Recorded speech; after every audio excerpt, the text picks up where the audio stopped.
Hello everyone. In this video, we will discuss about Compton effect, which is very important and interesting topic of quantum mechanics. We know that light has dual nature. The dual nature of light means that in some experiments, light behaves as a wave and in other experiments, light behaves like a particle. The Compton effect provides a very strong evidence in support of the quantum theory of radiation. In this topic, we will discuss about Compton experiment and how the classical wave theory failed to explain the results of Compton experiment, and simultaneously we will discuss about what is the Compton effect and also find the mathematical expression of Compton shift. Now, first of all, Compton experiment and failure of classical theory. The Compton effect was first demonstrated in 1923 by Arthur Holly Compton. He later won the Nobel Prize in Physics in 1927 for his discovery of this Compton effect. The Compton effect is the result of a high energy photon colliding with target, which releases a loosely bound electron from outer shell of the atom or molecules. The scattered radiation experiences a wavelength shift that cannot be explained in terms of classical wave theory, because the wave theory predicts that no wavelength change should take place. The incoming electromagnetic wave causes the electron to oscillate with the same frequency as the wave. Therefore, the oscillating electron should re-emit the electromagnetic wave with the same frequency. Here is the schematic diagram of Compton effect. ये X ray source है जिसको हम कोलिमेटिक slit में से x raise को पास करते हैं, जिससे क्या हो कि ये एक ही डायरेक्शन में मूव करे, और इन एक्स रेज को हम एक ग्रेफाइट टारगेट पे इंसिडेंट करते हैं तो इनके बीच में कोलिजन होता है और जो एक्स रेज है वो चारों तरफ स्कैटर्ड हो जाती है। हम इस स्कैटर्ड एक्स रे की वेवलेंथ फाइंड आउट करने के लिए एक स्पेक्ट्रोमीटर की हेल्प से डिटेक्टर में हम इसकी वेवलेंथ फाइंड आउट करते हैं। तो हम देखते हैं कि इसमें इस वेवलेंथ के रेस्पेक्ट में दो तरह की वेवलेंथ मिलती है, एक तो इस वेवलेंथ से ज़्यादा वेवलेंथ मिलती है और एक इसी वेवलेंथ की मिलती है। तो ज़्यादा जो मिलती है इसमें तो क्या होगा, एनर्जी लॉस होगा, और जो उसी की मिलती है तो वहाँ पे इसका मतलब वहाँ कोलिजन नहीं हो रहा है। और इन दोनों जो स्कैटर्ड वेवलेंथ है और जो इंसिडेंट वेवलेंथ है, इन दोनों में डिफरेंस पाया जाता है, उसी को हम क्या बोलते हैं, कॉम्पटन शिफ्ट बोलते हैं। लैम्डा डैश जो स्कैटर्ड फोटोन है उसकी वेवलेंथ है और लैम्डा जो है वो इंसिडेंट फोटोन है उसकी वेवलेंथ है। तो इन दोनों के डिफरेंस को हम वेवलेंथ शिफ्ट या कॉम्पटन शिफ्ट कहते हैं। Now what is Compton effect? The Compton effect is the scattering of a photon or X-ray by a charged particle like electron. If it results in a decrease in energy of scattered photon, तो इसका मतलब क्या हुआ कि जैसे ये photon इस पे इंसिडेंट होगा तो इसकी एनर्जी क्या होगी, डिक्रीज होगी। तो इसका मतलब क्या हुआ कि एनर्जी जो है वो डिक्रीज हो रही है, ई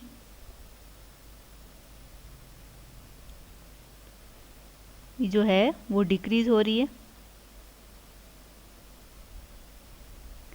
ई डिक्रीज हो रही तो फोटोन का एनर्जी के रूप में जो फॉर्मूला होता है आइंस्टाइन थ्योरी के according, E equal to h nu होता है। इसका मतलब कि जो फ्रीक्वेंसी है वो ई के प्रोपोर्शनल है। तो इसका मतलब क्या होनी चाहिए कि जो फ्रीक्वेंसी है वो भी क्या होती है, डिक्रीज होती है। फ्रीक्वेंसी और वेवलेंथ में रिलेशन हमें पता है क्या है, इन्वर्सली प्रोपोर्शनल होता है, nu equal to c upon lambda. तो लेमडा क्या होना चाहिए यहाँ पे, इंक्रीज होना चाहिए। जो स्कैटर्ड फोटोन है उसका लेमडा क्या होगा, इंक्रीज होगा। तो यहाँ पे हम देख रहे हैं कि जब फोटोन को इलेक्ट्रॉन पे इंसिडेंट किया तो हमें स्कैटर्ड फोटोन और स्कैटर्ड इलेक्ट्रॉन मिलेगा, और स्कैटर्ड फोटोन जो होगा उसकी वेवलेंथ क्या होगी, इंक्रीज होगी। जैसे यहाँ पे क्या है, एक येलो फोटोन आ रहा है, इलेक्ट्रॉन पे स्कैटरिंग हो रही इन दोनों की। स्कैटर्ड के बाद में देखते हैं कि जो स्कैटर्ड फोटोन है उसका कलर कैसा हो रहा है, रेड हो रहा है। इसका मतलब क्या हो रहा है, यहाँ पे वीबक्यूर के अकॉर्डिंग देखें तो रेड लाइट जो है उसकी वेवलेंथ जो है इंसिडेंट से ज़्यादा होगी। तो ये भी एक कॉम्पटन इफेक्ट यहाँ पे देख सकते हैं हम। Now the derivation of Compton shift. तो इसके लिए हम क्या करते हैं कि हमने एक फोटोन लिया है जिसकी एनर्जी मान लीजिए एच न्यू है, मान लीजिए कि क्या है, एच न्यू, यानी कि E1 is equal to h new.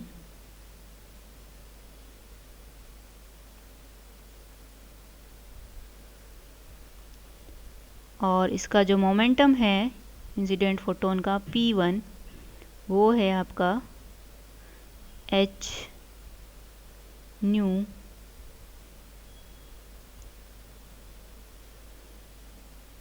Upon C. E upon सी होता है मोमेंटम और एनर्जी में रिलेशन, तो एच न्यू बाई सी। ये मोमेंट जो इलेक्ट्रॉन है हमने इसको नियरली फ्री माना है, तो इसका मोमेंटम जो होगा वो क्या हो जाएगा, P is equal two of P किसका है, इलेक्ट्रॉन का, 0, और इलेक्ट्रॉन की जो रेस्ट मास एनर्जी होगी वो क्या हो जाएगी, E equal to m0 c square. m0 है इसका क्या, इलेक्ट्रॉन का rest mass, m0 c square. तो इसकी रेस्ट मास एनर्जी हो गई। अब जो स्कैटर्ड फोटोन है उसकी फ्रीक्वेंसी मान लीजिए कि इंसिडेंट की क्या थी, न्यू, डिक्रीज हो जाएगी क्योंकि यहाँ पे एनर्जी का कुछ ना कुछ क्या हो रहा है, लॉस हो रहा है। तो जो नई फ्रीक्वेंसी है वो मान लीजिए क्या है, न्यू डैश है, वो इससे कम होगी। तो इसकी जो आफ्टर स्कैटरिंग जो फोटोन की एनर्जी जो हो जाएगी E2 मान लीजिए इसको, वो हो जाएगी आपकी एच न्यू डैश, जो कि न्यू से कम होगी। मोमेंटम मान लीजिए P2 है, तो वो क्या हो जाएगा, E2 बाई सी, तो वो है आपका एच न्यू डैश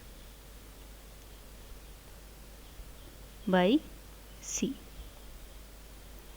और यहाँ पे क्या आ रहा है, स्कैटर्ड इलेक्ट्रॉन है, इसके पास भी क्या हो जाएगा, मोमेंटम आ जाएगा। तो मोमेंटम तो मान लीजिए इसका क्या हो जाएगा, मान लीजिए कि इसके पास वेलोसिटी कितनी हो गई, v हो गई एनर्जी गेन करने पे। तो इसका मोमेंटम जो हो जाएगा वो simple p equal to m v. अब ये मास जो है अब इसका रिलेटिविस्टिक मास आएगा p equal to m v, और जो इसकी एनर्जी होगी आइंस्टाइन रिलेशन से हम जानते हैं क्या हो जाएगी, E equal to m c square.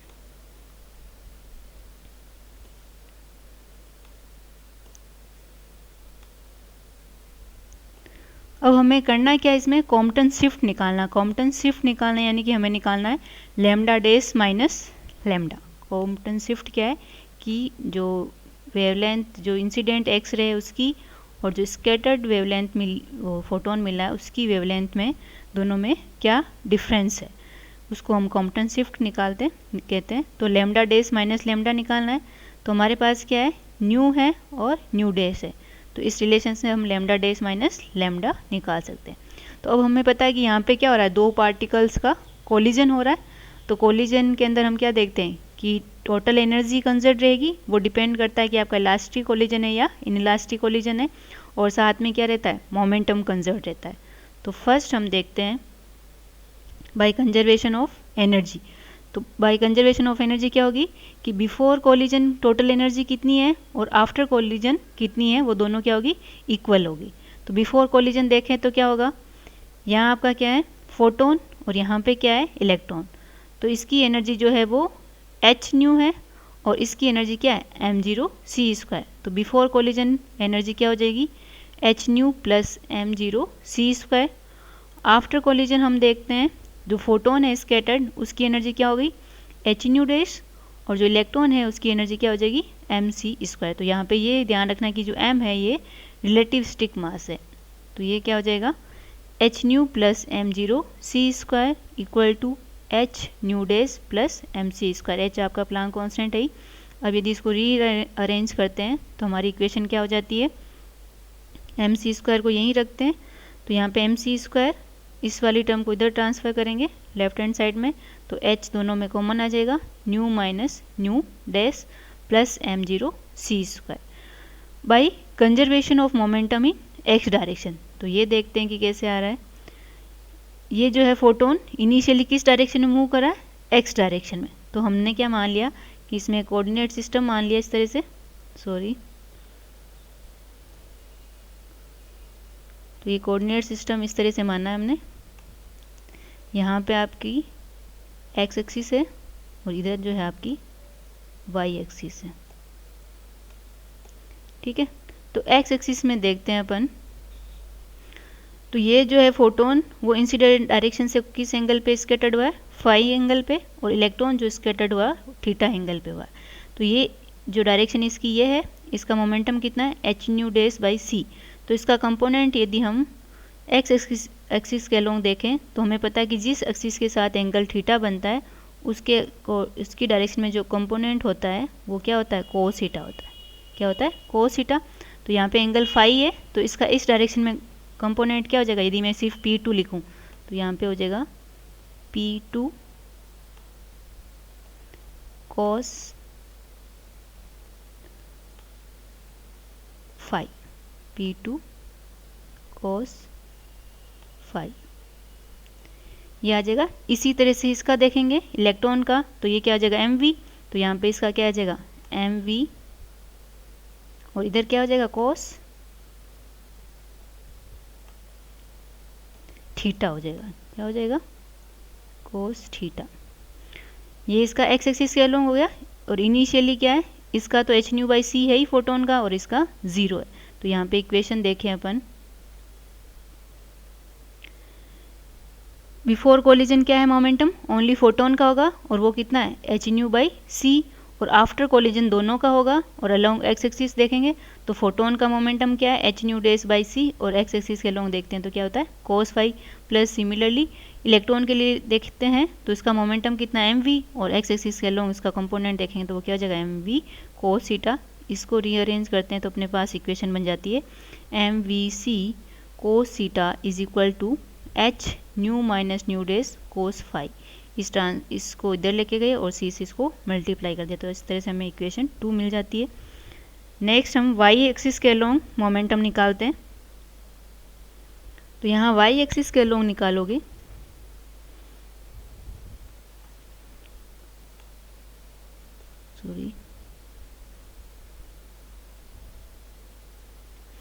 Y axis के अलोंग निकाल लें इसका घटक, तो क्या आएगा, यहाँ पे ये है P2 और एंगल फाई है, तो इसके यहाँ वाले एंगल पे देखते हैं, यानी कि वाई एक्सिस के अलोंग इसका कंपोनेंट निकालेंगे तो क्या होगा, वैसे तो देखें तो कोस 90 माइनस फाई, कोस 90 फाई यानी क्या हो जाता है साइन फाई।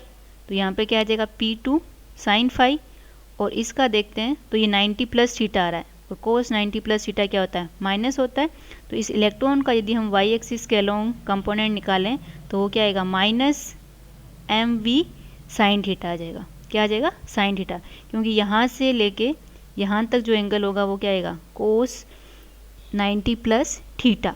तो कोस 90 प्लस थीटा, कोस किस में आ गया सेकंड क्वाड्रेंट में, तो वहाँ पे क्या होता है नेगेटिव, और कोस का क्या हो जाएगा साइन, तो ये हो जाएगा एम वी। यानी कि यदि मैं यहाँ पे लिखूँ इलेक्ट्रॉन वाला कंपोनेंट तो यहाँ पे आएगा M v sign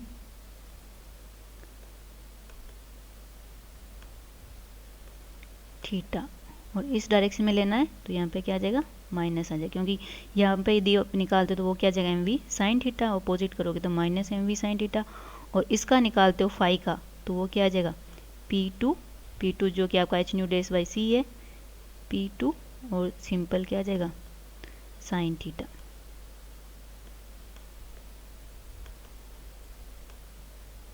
sine theta नहीं साइन फाई।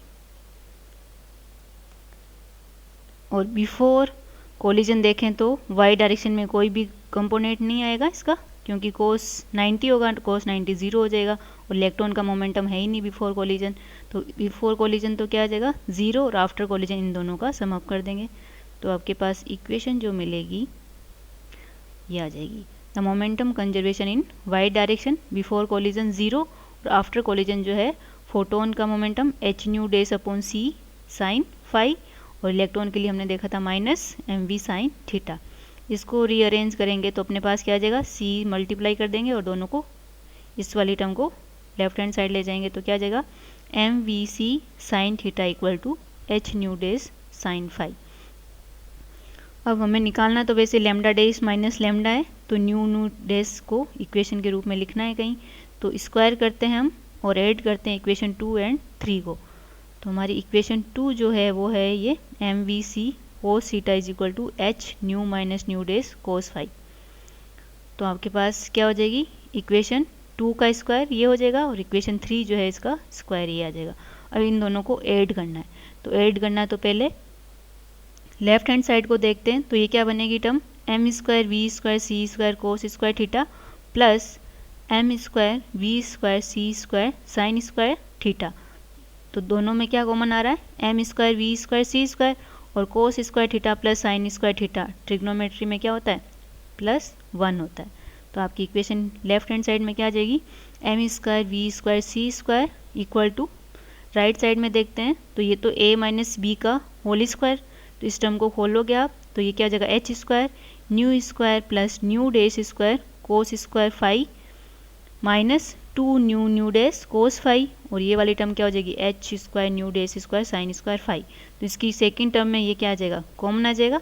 इन दोनों में होल कॉमन क्या आ रहा है h स्क्वायर, फर्स्ट टर्म का क्या आ जाएगा न्यू स्क्वायर प्लस इन दोनों में क्या कॉमन आ जाएगा न्यू डेज का स्क्वायर, और अंदर क्या बचेगा cos square phi plus sine square phi, तो वो 1 हो जाएगा।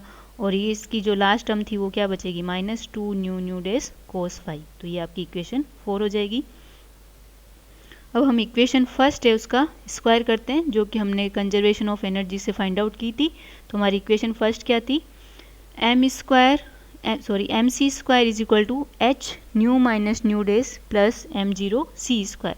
तो इसका स्क्वायर करोगे तो क्या हो जाएगा M square c4 is equal to, right hand side में देखते हो तो a स्क्वायर प्लस b का होल स्क्वायर, इसको ओपन कर सकते हो तो ये क्या खुलेगा h square nu minus nu days का स्क्वायर खोलोगे तो क्या हो जाएगा new square plus nu dash square minus 2 nu dash plus यही a square plus b square plus 2ab, तो 2h m0 c square nu minus nu dash. ये आपकी इक्वेशन नंबर 5 मिल गई।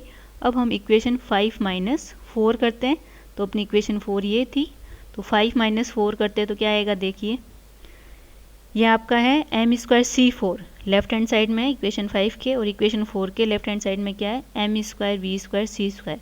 तो हमने कॉमन लिया है यहाँ पे एम स्क्वायर c4, तो फर्स्ट टर्म में तो क्या बचेगा 1 माइनस, अब इसमें c4 कॉमन लिया तो क्या बचेगा v स्क्वायर, और c स्क्वायर से डिवाइड कर दोगे तो 1 minus we square upon C square is equal to, right side में देखते हैं अपन, यहाँ पे लिखा है इन्होंने, इसमें तो क्या है nu square nu dash square, ये nu square nu dash square इससे कैंसिल हो जाएगा, दोनों ही प्लस के हैं, माइनस करोगे तो कैंसिल हो जाएगा। नेक्स्ट टर्म क्या आएगी -2 nu dash minus 2 nu dash cos phi, तो इनमें क्या कॉमन आ रहा है -2 h स्क्वायर, दोनों में ही है न्यू डैश, तो फर्स्ट टर्म में तो क्या बचेगा 1, और सेकेंड वाले में क्या बचेगा माइनस कोस फाई, तो 1 माइनस कोस फाई। कैसे, इसको इसमें से माइनस किया, तो माइनस किया तो ये प्लस, और फिर हमने माइनस कॉमन ले लिया तो ये वापस क्या बन जाएगा आपका माइनस बन जाएगा, ठीक है, plus m0 square c4 as it is plus 2h m0 c square nu minus nu dash. अब हम इस इक्वेशन को सिंप्लीफाई करेंगे और इसमें से वैल्यू अपन को निकालनी है न्यू माइनस न्यू डैश, तो इससे हम सिमल्टेनियसली क्या निकालेंगे लेमडा डैश माइनस लेमडा। तो इसको सिंप्लीफाई करने के लिए हमने क्या लिया है कि जो इलेक्ट्रॉन का रिलेटिविस्टिक मास है बाय थ्योरी ऑफ रिलेटिविटी वो क्या होता है m equal to m0 rest mass √1 minus we square upon C square, जो कि v वेलोसिटी से मूव कर रहा है और c जो है आपको पता है जो लाइट की वेलोसिटी होती है इन वैक्यूम तो यदि इसको सिंप्लीफाई करेंगे तो अपने पास क्या आ जाएगा, M square 1 minus we square upon C square equal to M zero square. तो इक्वेशन 6 से देखते हैं अपन। तो इक्वेशन 6 क्या थी अपनी, इक्वेशन 6 जो थी ये थी M square C 4 1 minus we square upon C square. तो इस इक्वेशन से यदि मैं M square multiply by 1 minus we square upon C square करती हूँ तो क्या बनता है मेरा एम जीरो स्क्वायर। तो इस एम स्क्वायर और इस मल्टीप्लाई टर्म को हम क्या कर देते हैं, एम जीरो स्क्वायर सी 4, और ये वाली टर्म जो है राइट हैंड साइड में वो एज इट इज़ रहेगी। तो आपकी इक्वेशन 6 जो है वो ये हो जाएगी एम जीरो स्क्वायर सी 4 minus 2h square nu nu dash 1 minus cos phi plus m zero square सी 4 प्लस 2h एम जीरो सी square nu minus nu dash. तो यहाँ पे देख रहे हो आप, जो आपका एम जीरो स्क्वायर सी 4 है ये इससे कैंसिल हो जाएगा, और इस वाली टर्म को यदि मैं लेफ्ट हैंड साइड में लेके जाऊँ तो क्या इक्वेशन बनती है, 2h square nu nu dash 1 minus cos phi ये प्लस हो जाएगा is equal to 2h M zero C square nu minus nu dash. तो न्यू माइनस न्यू डैश में इसी तरफ रखूं और इस न्यू डैश को डिवाइड कर दूं तो इज इक्वल टू क्या आएगा, 2 से 2 कैंसिल हो जाएगा, ये जो 2 है इस 2 से कैंसिल हो जाएगा, h स्क्वायर जो है वो किससे कैंसिल हो जाएगा, इस h से, और क्या बचेगा, इधर क्या बचा h अपॉन एम जीरो सी स्क्वायर और multiply by 1 minus cos phi. तो अपने पास ये इक्वेशन नंबर 7 मिलती है। अब हमें लेमडा डैश माइनस लेमडा निकालना है, तो इसके लिए अपन क्या जानते हैं कि लेमडा और न्यू में एक रिलेशन होता है, nu equal to c upon lambda या lambda equal to c upon nu. तो लेमडा डैश इक्वल टू क्या हो जाएगा, c upon nu dash minus lambda जो होगा वो क्या हो जाएगा, सी अपॉन न्यू। तो इससे हम देखते हैं कि जो ये कितना आ जाएगा, सी कॉमन ले लें तो ये न्यू डैश एलसीएम ले लिया, तो इस तरफ मल्टीप्लाई होगा तो क्या आ जाएगा, न्यू माइनस न्यू डैश। तो c nu minus nu dash upon nu dash, और हमने इक्वेशन पहले वाली जो है आपकी इक्वेशन 7 उससे हम वैल्यू पुट कर देंगे h अपॉन एम जीरो। अब सी स्क्वायर था तो यहाँ सी कैंसिल हो जाएगा एक, तो क्या बचेगा आपका lambda dash minus lambda is equal to h upon M zero C 1 minus cos phi. तो ये क्या आ गया आपका, कॉम्पटन शिफ्ट आ गया। तो ये आपकी कॉम्पटन शिफ्ट की वैल्यू आ गई, और यहाँ पे जो h अपॉन एम जीरो सी है उसको हम बोलते हैं कॉम्पटन वेवलेंथ, और कॉम्पटन वेवलेंथ की वैल्यू भी निकाल सकते हो h अपॉन एम जीरो सी। h आपको पता है प्लांक कांस्टेंट है जिसकी वैल्यू क्या होती है 6.63 into 10 to the power minus 34 joule second. M zero क्या है, रेस्ट मास ऑफ इलेक्ट्रॉन है और उसकी वैल्यू क्या होती है 9.1 into 10 to the power minus 31 kg, और c जो है वेलोसिटी ऑफ लाइट है 3 इंटू 10 टू द पावर 8, और इसको सोल्व करेंगे हम न्यूमेरिकल वैल्यू हमें मिलेगी 0.0242 एंगस्ट्रॉम। तो ये जो आपका लेमडा सी है वो क्या है, Compton wavelength gives the scale of the wavelength change of incident photon. अब इसी से यदि हम मैक्सिमम निकालना चाहें लेमडा सी लेमडा डैश माइनस लेमडा, यानी कि हम देखें कि इसकी वैल्यू जो मैक्सिमम कितना चेंज हो सकता है, कॉम्पटन शिफ्ट जो है लेमडा डैश माइनस लेमडा, यानी कितनी मैक्सिमम हमें वेवलेंथ मिल सकती है। तो ये किस पे डिपेंड कर रही है, स्कैटरिंग एंगल ऑफ फोटोन पे डिपेंड करी, बाकी सब चीज़ें कांस्टेंट है ना तो ये इंटेंसिटी पे डिपेंड कर रही है जो इंसिडेंट एक्सरे, सिर्फ किस पे डिपेंड करी है, स्कैटरिंग एंगल ऑफ फोटोन। तो यहाँ पे 5 पे डिपेंड करी, तो स्कैटरिंग एंगल यदि 5 में यहाँ पे देखूँ इसकी मुझे मैक्सिमम वैल्यू निकालनी है, तो मैक्सिमम वैल्यू निकालने के लिए मुझे यहाँ पे क्या करना चाहिए, प्लस होना चाहिए, और हमें पता है कि कोस जो है 180 डिग्री या कोस पाई जो है वो कितना होता है आपका -1, कोस की सारी जो ओड पाई होती है वो क्या होती है -1, तो कोस पाई रखोगे तो यहाँ माइनस हो जाएगा, माइनस होगा तो ये क्या हो जाएगा प्लस, तो ये क्या हो जाएगा 2h अपॉन एम जीरो सी। तो इसको 2 से मल्टीप्लाई कर दोगे तो लेमडा डैश माइनस लेमडा की जो मैक्सिमम वैल्यू जो मिलती है, यानी कि कॉम्पटन शिफ्ट जो मैक्सिमम पॉसिबल है वो कितना है 0.0484 एंगस्ट्रॉम। इस तरह से हम इसकी वेवलेंथ शिफ्ट निकाल सकते हैं। In next lecture we will discuss about the kinetic energy and direction of recoil electron in Compton effect, and also will solve the mathematicals numerical based on it. Thank you.